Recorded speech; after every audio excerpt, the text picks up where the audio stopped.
Hello, friends, and welcome to our third week in our Advent journey, Encountering Emmanuel. This week, we're going to focus on the third reason for the incarnation, and that is that Jesus came to be a model for holiness. Basically, he came to show us how to live. Now, this is the third week, so for some of you, you might be getting tired, distracted. It might be hard to keep focus, and so I just want to encourage you, make sure that you slow down. As life is getting busier outside, you're probably spending more time shopping and getting presents together, and if you're a parent, you're running around to all the school plays and everything that's happening in this season.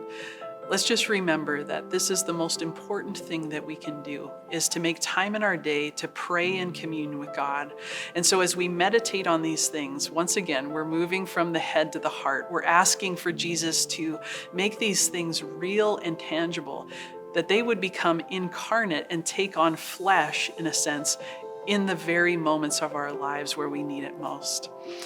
So this week, we're looking at how Jesus is a model for us and how he shows us how to live. And this is really important because I think everybody wants to tell us how to live. If you go online for a few seconds, you're going to find 3 different experts telling you 3 different things that usually contradict each other in how you should live your life. What's best, what you should do, what you shouldn't do. Even if they said what you should do last week, they're going to change their mind and tell you something different.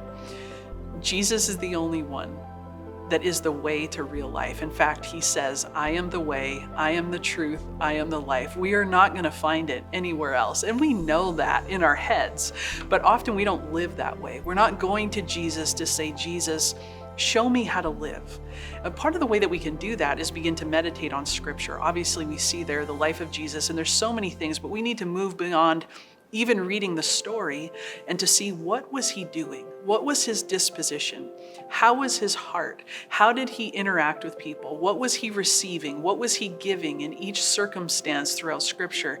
And in there, it begins to unlock for us the way to true life, the way to the fullness of life. It is important that to know how to live, that we follow the one who is the life.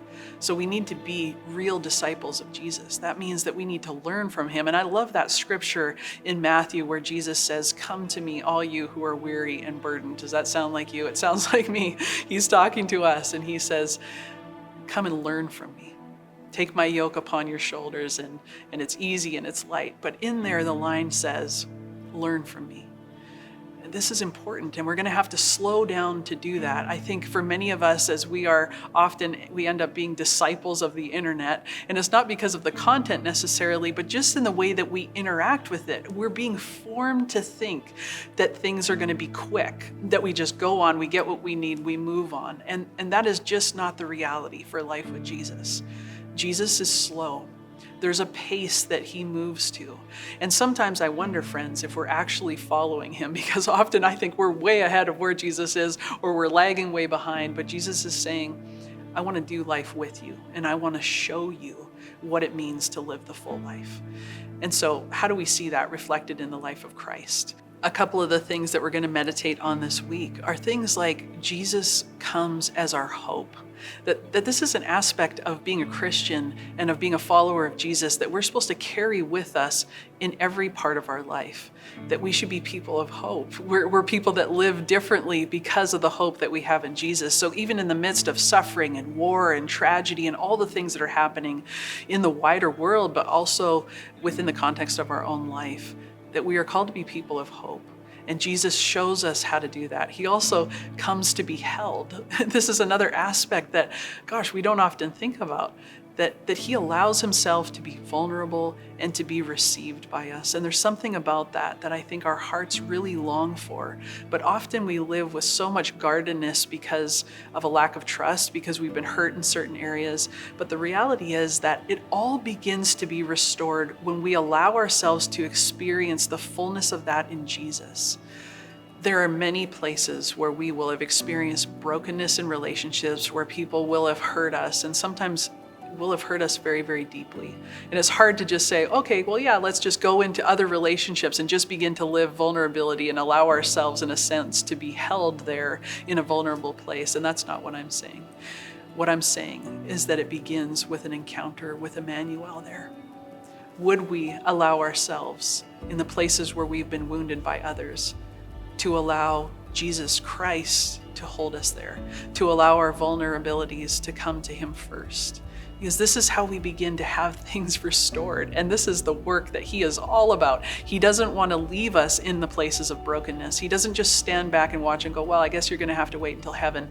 His active saving work and his work of restoration is at work right now. That's why throughout this whole Advent journey, the title that I keep using for each meditation is He Comes. He comes over and over again. He is active and moving. He's not passive and stagnant. And he wants to come to us in all of those places where we need him to show us how to live.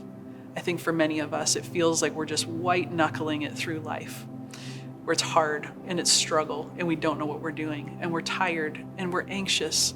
And I say that with a lot of compassion because honestly, I think a lot of us are having a hard time. Jesus wants to come and show us a better way, and he has a better way. The way that he lives, the way that he wants to teach us how to live, truly will lead to the fullness of life that we're longing for.